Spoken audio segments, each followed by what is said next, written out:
అమ్మా, బిందు, లేచి తింటావా? అప్పుడు బొమ్మలతో ఆడుకోకపోతే. అమ్మా, నా చిట్టి బొమ్మ కనిపించట్లే. అది పోయిందేమో. బిందు తన బొమ్మ గల్లంతయిందని బాగా బాధపడుతుంది. అమ్మ నవ్వుతూ ఆమెను ఊరడిస్తుంది. అమ్మా, మనం చిట్టి బొమ్మను వెతుకుదామా? ఇది మంచి వెదుకులాట అవుతుంది.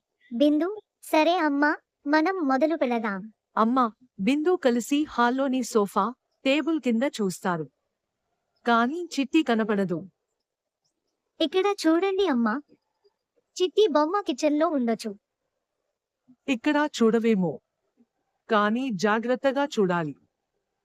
అమ్మా, చిట్టి బొమ్మ మొక్కల దగ్గర దాగి ఉందేమో. గడ్డి మధ్య చూస్తుంది. బల్లులు, పువ్వుల మధ్య గాలిస్తుంది.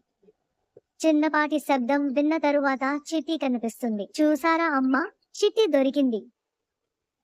బాగా వెతికావు బిందు. నీకు మంచి నమ్మకం ఉంది.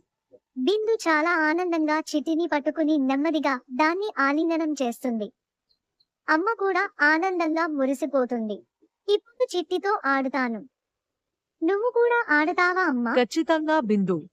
తల్లి కూతుళ్లు కలిసి బొమ్మతో ఆడుకుంటారు. ఈ ఆనంద క్షణాలతో కథ ముగుస్తుంది.